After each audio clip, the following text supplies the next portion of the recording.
Hey, welcome back, everybody, to today's Market Explained, a 4-star, what do we call it, Chris, a media event. This is Berkshire. I'm your host of the 4-star podcast, today's Market Explained. I'm here today with Mr. Chris Reardon. Chris Reardon, welcome to the podcast. Thanks, Brian. Afternoon, everyone, and glad to be on the podcast. Great. Of course, everyone knows Chris is our Director of Development at 4-star. He's the master of all things portfolio trading reports, still loves his Cleveland Indians. And of course, he's the owner of a golden doodle named Hudson, who's no longer a puppy. No, I think he's about 4 now, which is crazy to think. Exactly. And 3 wonderful children, more importantly. And I'm Brian Kasal, founder, CEO of 4-star, Eagle Scout, National Boy Scout Foundation trustee, philanthropic advisor to CEOs and insiders, and chief dad to Quinn and Evan, husband to the amazing Trippy. And if you like what we're doing, I would ask you to give us a 5 out of 5 ranking, and please send a copy of this episode to your friends and let them listen as well. We're getting great listenership, and we're enjoying doing this podcast. So we hope others will listen and enjoy some of the information. We compiled a lot of information this time to talk about. And we're going to start with the markets, Chris, and talk about the economy, and then in general, things that we see out there. So, Chris, normally you talk with us a little bit about the markets and the positioning. So, what does that look like now about the markets, Chris? Yeah, so no major changes, I would say, but we did have some slight movements. We still have domestic equities leading the way at 266 tally points, and it was actually flat since the last podcast. International equities actually lost 6 points since the last podcast in the number 2 position. It's at 255 tally points now. Commodities gained 1 tally point and is at 230 in the 3rd position. So those top 3 asset classes are really I would say it's a 3-horse race really as far as the top asset classes. Then we have a big drop-off when we reach the bottom 3. So cash is in 4th, and it's at 145 tally points, almost 100 points lower than commodities. And it was -9 from the last podcast, cash. So big drop-off there. Currencies is in 5th at 101 tally points, and that's -2 since the last podcast. And fixed income is still in last place at 6th. It's at 83 tally points and -7 from the last podcast. So fixed income continues to deteriorate. We continue to see that kind of downward spiral. But it was really an interesting week. I mean, we saw the bottom 3 asset classes continue to worsen or move lower. And in the top 3, we saw international equities move slightly lower, but we saw commodities gain a little bit as well. So really kind of the winners kept winning and the losers kept losing. Yeah, that is interesting, Chris. So it really is. I mean, these numbers would say this is a bull market, right? Yep. Yeah, for sure. Yet it's been a very strange bull market, which we're going to talk about. And only in the last maybe 6 weeks has the market broadened out to be a broad-based growth in the domestic stock market. The international has been very strong, and then commodities were strong last year. Now they got weaker. Now they're getting stronger again. But we really haven't seen a broad-based move in the market with the Dow Jones flat on the year. You would think this would be a bull market. Yeah, I mean, and I think that it is a very, very unique market, I would say. I mean, we've had a lot of economists calling for a recession, and maybe we are still going to get a recession on the line, who knows? But the markets have clearly held up better than I think people expected. But outside of that, I mean, you have issues in China. You still have the Ukrainian conflict going on. Interest rates higher than they've been in decades. So it's a very unique market right now. A lot of different things going on right now. Well, and just specifically since our last podcast, we've seen a sloppier market after market rallies, and primarily in the tech and technology. We've talked about that. That's fading a little bit here.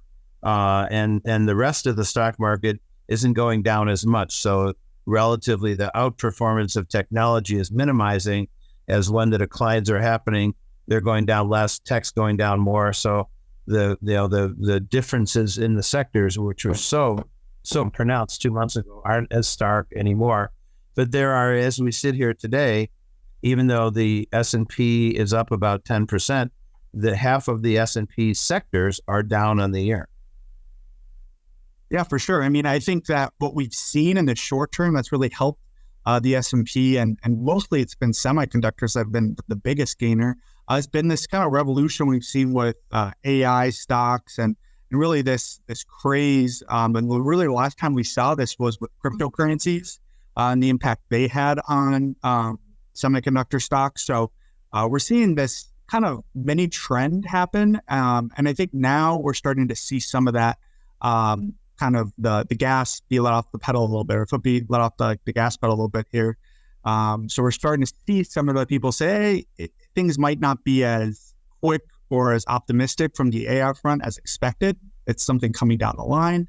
So we're starting to see some of that initial, euphoria kind of start to drain out a little bit. And we're seeing the tech stocks get certainly a lot more volatile due to that. Yeah.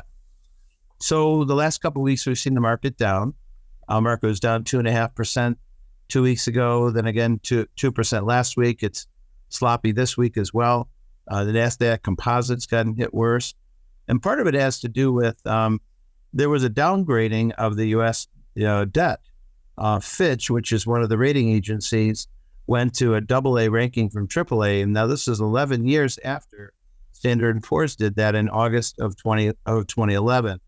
So then the market got a little funky with that period of, that announcement.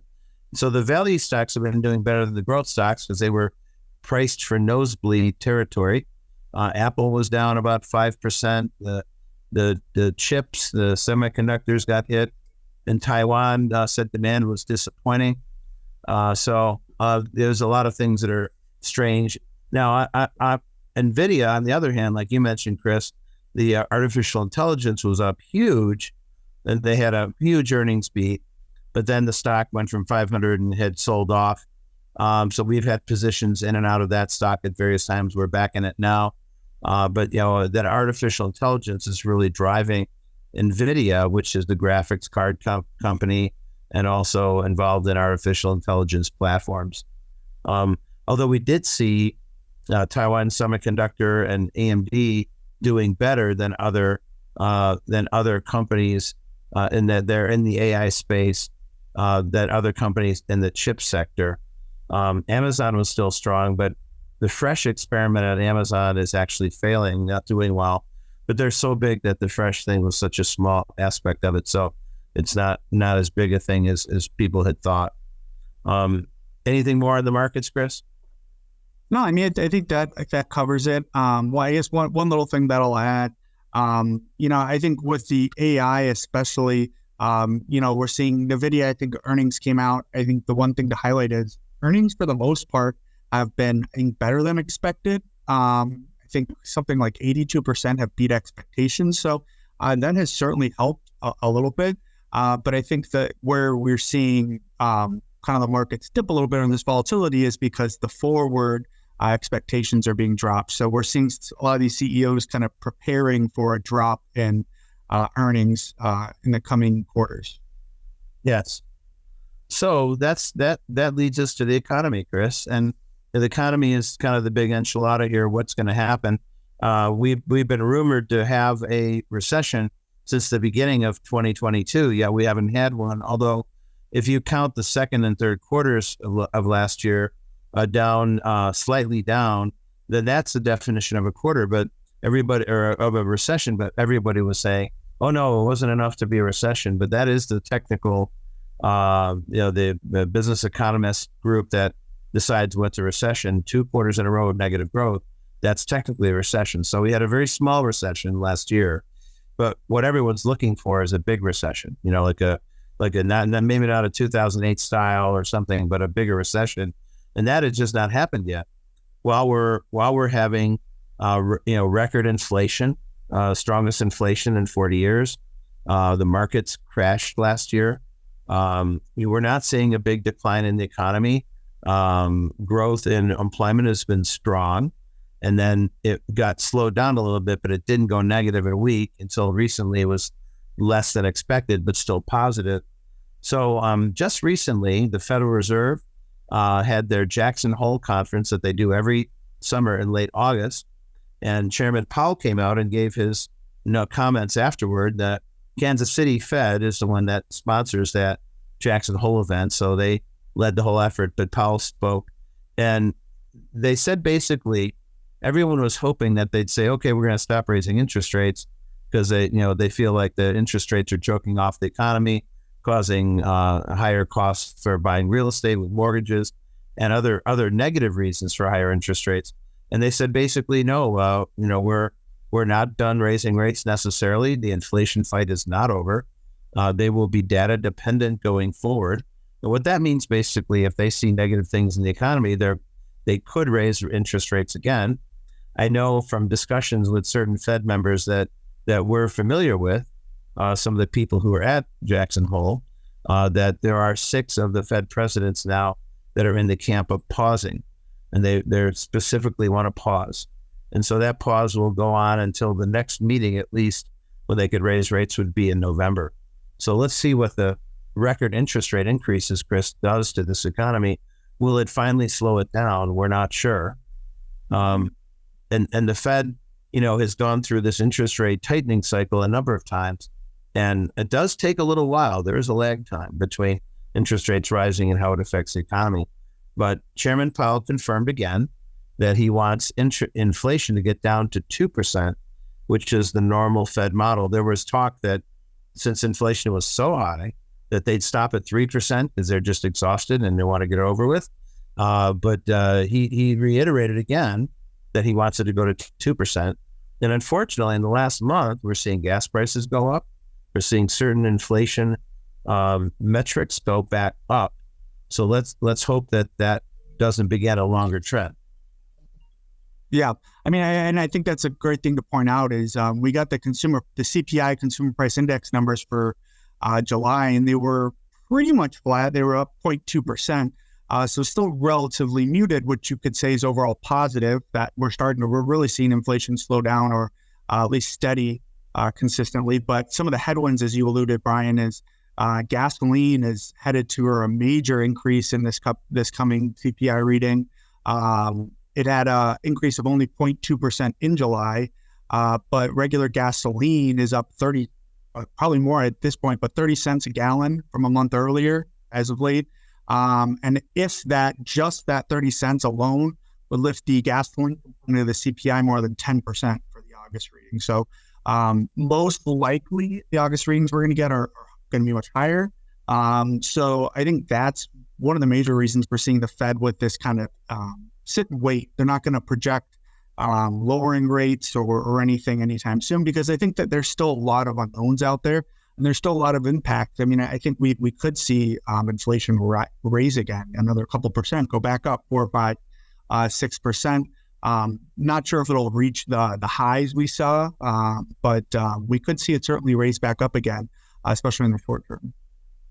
Well, and Chris, the other reason that the Fed doesn't want to say they're going to start lowering rates, they want to keep the focus on raising rates or keeping the pressure on interest rates, is the minute they signal and pivot to a lowering rate environment, like thinking that they've now slowed the economy down sufficiently and gotten rid of inflation in the economy, then the dollar is at risk, because as long as interest rates are higher, then the dollar is stronger.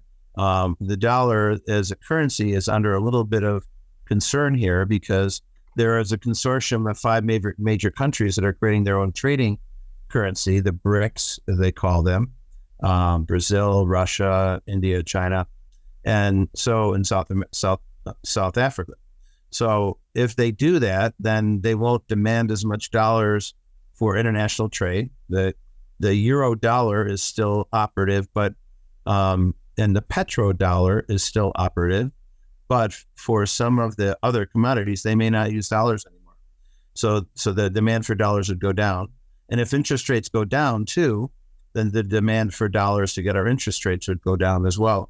So they don't want the dollar to go down. And so that's part of being hawkish about it and making sure interest rates stay high. So that's where we are. Yep. Yeah. I mean, and just to add real briefly to that, I mean, especially with the whole Russia, with the sanctions, there are a lot of countries that may not look at the Ukrainian-Russian conflict going on right now the same way the U.S. have. A lot of them have either looked at this other currency or utilizing the Chinese yuan. Interestingly enough, India and the United Arab Emirates have started settling their bilateral trade in their local currencies, whereas before they were using the dollar. So in July, they signed an agreement allowing them to settle trades in rupees instead of dollars. So we're starting to see a little bit more movement away from the dollar, even with the dollar still remaining strong. As people kind of look to distance themselves and not be as reliant on the United States, I think that kind of scared a lot of countries, seeing the impact the U.S. could have if a country went against them, whether it was for reasons as Russia did, which I think was unjust, obviously Ukraine invading Ukraine, but you could take it a step further as far as economic, environmental initiatives, puts a lot of power into the U.S. So I think we're seeing a lot of countries start to move away from that. Yes. Well, and now India has also kind of announced that they're going to try to settle international trade in their own currency, which is the Indian rupee, which is getting more stable. India is now the world's largest democracy, since China is experiencing outflows and actually a declining population due to their one-child policy. So India is growing. India's rupee is doing better. And so there's some competition for the dollar, Chris, and it can create issues for us. But maybe that's a normalization in the world that needs to happen. And any country that has that much power, maybe it's better if power would be a little bit more dispersed. But that's just where we've been, and it's helped America quite a bit. Then the other thing that's been slowing down a little bit is jobs. Now, we've had job growth, so we haven't gone negative. It's been positive, but normally in a strong economy, we see 300,000 and 400,000 new jobs a month, and we see numbers like that. Now the expectations are going lower. So we expected in the last jobs report to have 200,000 jobs. It only came in at 187,000 jobs. So they missed that estimate. The labor force participation rate is down to a near record low of 62.6%. And that's a measurement of who in society is actually in the workforce, the participation rate. Because a lot of folks that went through the pandemic, they were retired because of they lost their job or whatever. Many of those people have not returned to the workforce. So labor force participation of all the people in the country is down. And that could be another reason why that maybe the economy will slow. And there is still some rumors that there's payments being made, COVID-related payments to various people. Certainly they have that Jobs Act, or they're still paying money out, COVID money to businesses. I know that. So maybe some of that is the reason that's happening. But nonetheless, if people aren't in the workforce, then there's less commerce developed, less jobs to be had. There's still about 4 million people, I believe the number was recently, the Economist announced, of people that are not back at work from the pandemic. And they haven't announced that they're retired. So they're still out there. We're also seeing some economists, Chris, say that a call for a recession is getting less and less and less. So is it possible that even though we think there could be a recession in the fourth quarter or the first quarter of next year, 2 quarters in a row, that maybe we don't have a recession? So maybe the market reacted so severely last year, and now the green shoots in the economy that are the positives are travel, because no one traveled. There are many people didn't travel for quite a while during the pandemic years. Restaurants are going through a boom, and then housing and home building. And it's much more about shifting population rather than growing population, shifting from high tax northern states to warmer southern states with better tax policy. So we're seeing a building boom as they build more units down there. Plus the 2005 to 2012 bear market in the real estate market still is lingering, that there's still many housing units not created. So that has created a building boom. You don't usually see that in a recession either. So we're seeing these positives. Meanwhile, we're seeing all these other negatives. The net aggregate is still positive right now, but it could dip to negative. So that's the way it looks right now. And we wish we could tell you we know what's going to happen, but we're really not sure. Yep. Yeah. I mean, I think the other quick little thing I'll add to that is retail sales rose in July 0.7%, which was actually the fourth straight month of retail sales. And just to add to your point, Brian, I mean, that's a good sign for the economy. I mean, that's, you don't see that in recession, people going out and spending, retail sales increasing, things like that. So we've seen the consumer certainly hold up for the most part, whether they're increasing debt, things like that. That obviously isn't sustainable. I think one of the headwinds that will be interesting is it is coming up in a couple of days in September, I believe. One of the COVID policies that is now finally going away is student loan payments. And that does have a potential major impact on the consumer and what they're willing and able to spend. So that could be a huge dip for the economy. Now, instead of people spending on retail sales, travel, restaurants, that money is just going to go straight back to, the government or, these loans. So it'll be interesting. I think we could potentially have had the soft landing, or, we could just be, kind of waiting and to see in the next couple of months if these headwinds kind of overtake it. Well, and many economists have trotted out different metrics saying, like, for the last, in the past, we had 14 months of leading indicators being negative, and we've never had a period of time when that circumstance had happened, and we haven't had a recession. So could this be the first time that we have 14 months of leading indicators that are negative? We don't have a recession. Sure, but it's possible. Anything is possible. That's why they call economics sometimes the dismal science, because there's so many variables that people can't really often tell what's going to happen in the economy. So when Chairman Powell says he's data dependent, and we're data dependent as well, we keep watching to see what the trends actually are and react to them when we see them. We know what we'll do when we see them. We just don't know exactly how it's going to play out. Anyway, that's interesting. And from the perspective of investors, how do investors deal with situations like this? Well, there's a lot of uncertainty in the economy. There's uncertainty in the political scheme right now. A lot of consternation between the parties and that kind of thing.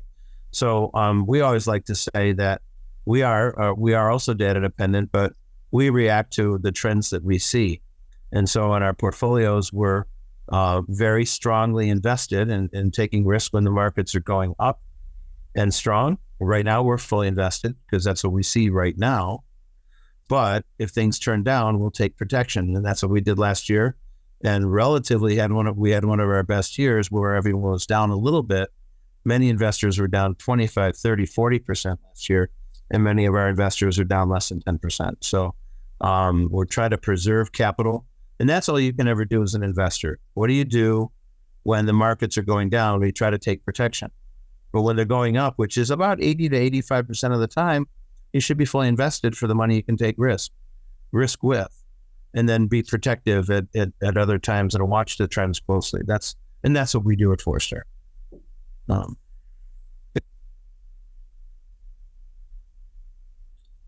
So Chris, talking about international, we've seen some strong wage growth in the UK, like % year over year.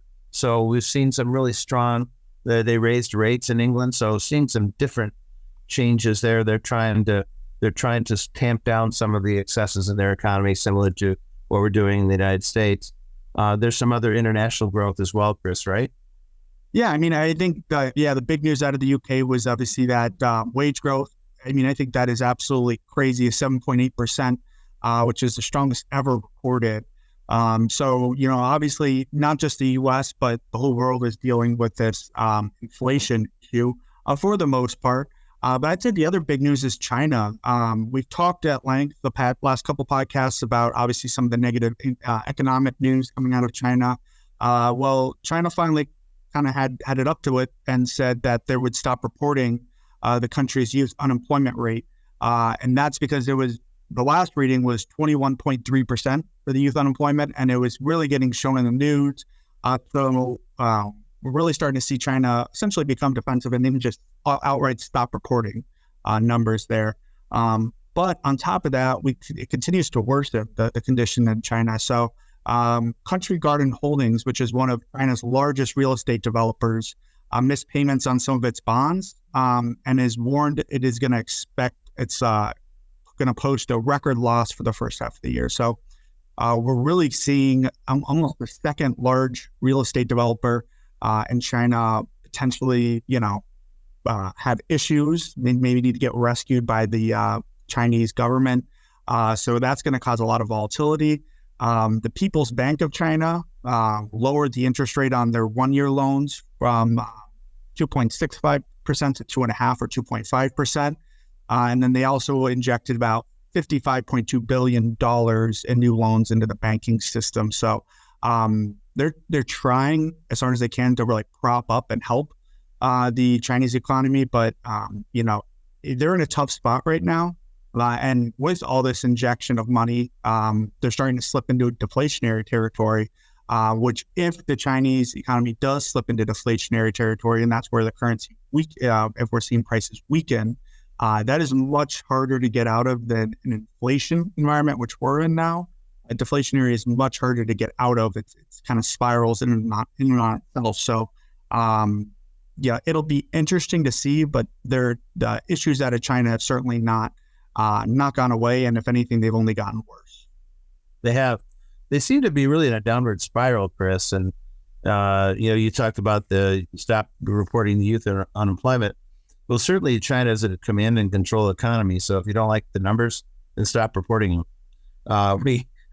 We also saw some very interesting reports over the last couple of months about the methods and the way China compiles its gross domestic product. And we have a very structured program in America with each Fed bank doing price checks, putting all that data into a system, coming up with an inflation number for each Fed bank, aggregating all those numbers together into one number.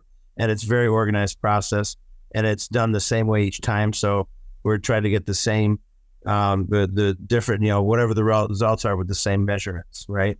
In China, it's a political process. They, the low-level political guys report things up to the next level.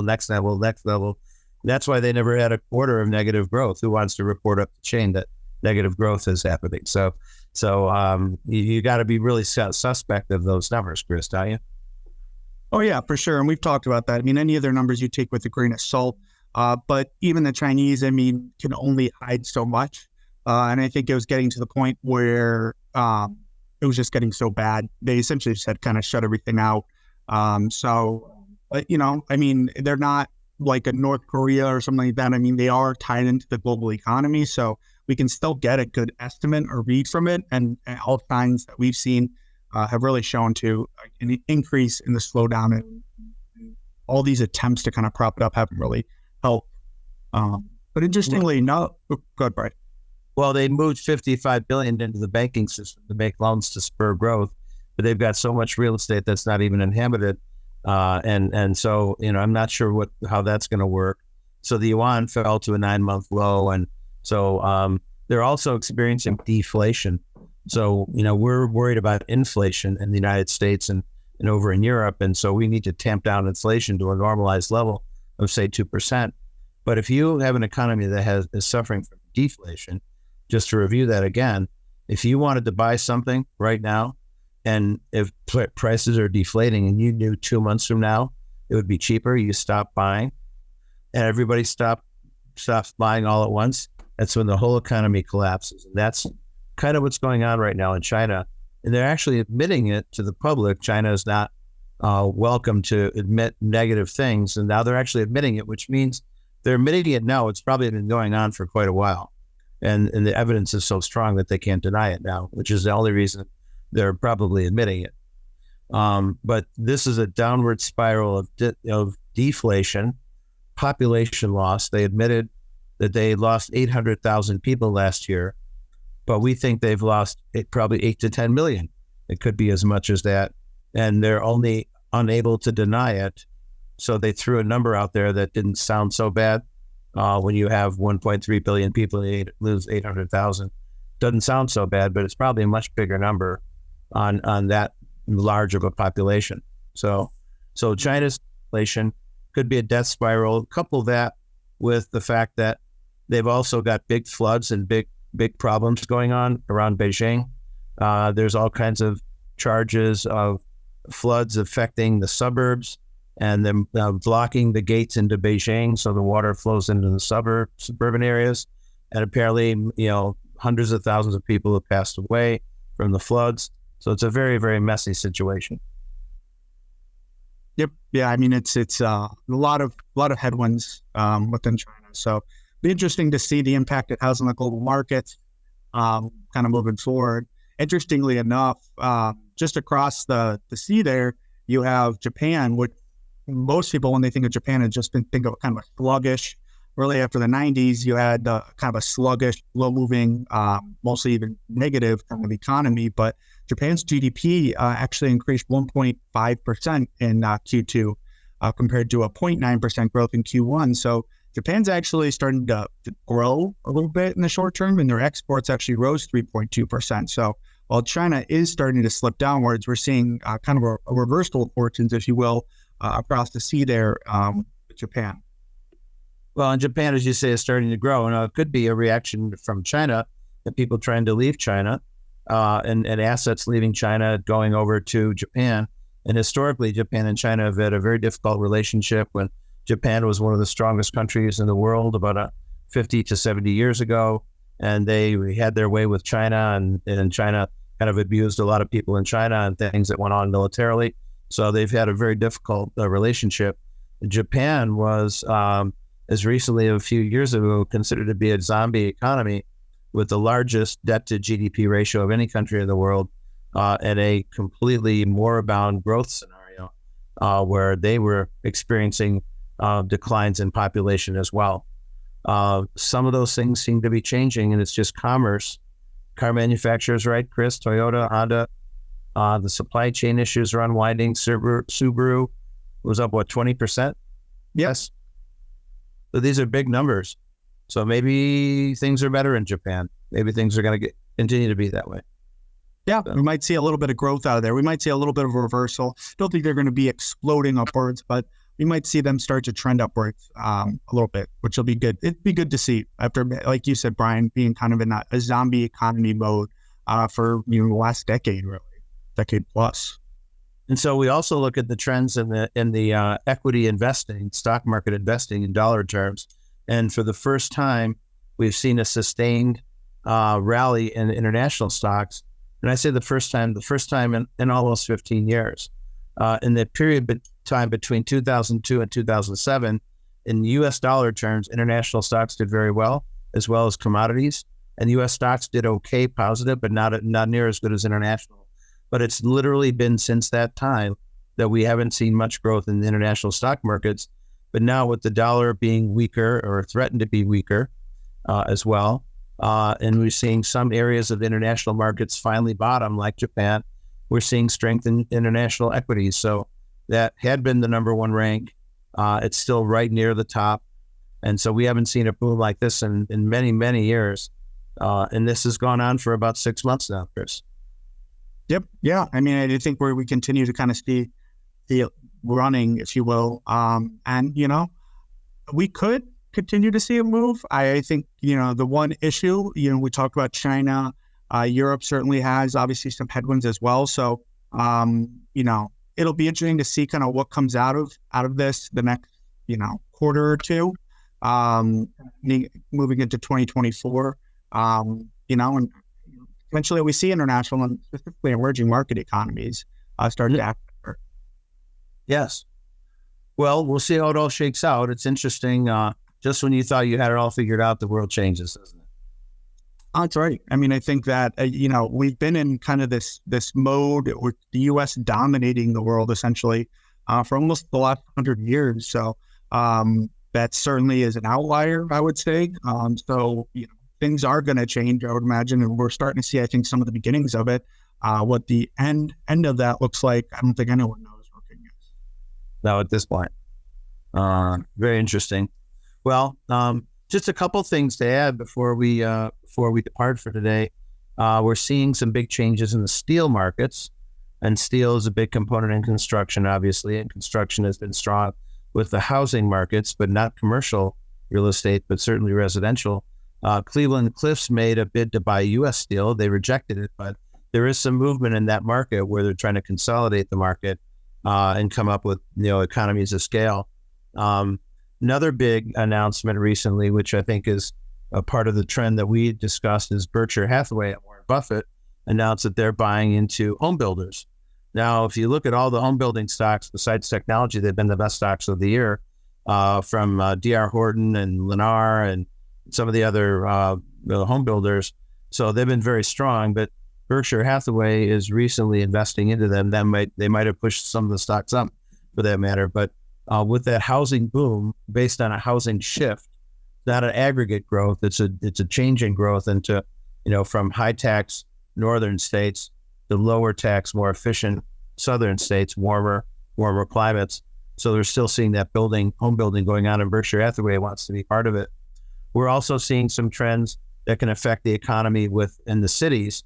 We're seeing lots of homelessness. We're seeing people coming in over the border, going to sanctuary cities, tent cities of people living in tents. We're seeing, certainly in our home city of Chicago, in our headquarters city, different encampments around the South Side and different neighborhoods, a lot more homeless people. So it's kind of a mess right now. Bad tax policy and power from public employee unions is driving people out of the major cities like Los Angeles, New York, and Chicago into other cities and other places to be. So that will affect the economy over time, and we'll be sure to report on different ways which we could take advantage of those trends. And hopefully those trends get fixed. We don't want to see poverty. We don't want to see the border overrun. We don't want to see poverty in the cities. But right now, unfortunately, those are some of the things that we're seeing. Yeah, I mean, it's certainly been, especially for Chicago, Minneapolis is another one, in San Francisco, what they're calling is like a doom spiral. When you have the homelessness, you have crime upticks, you have things like that occurring.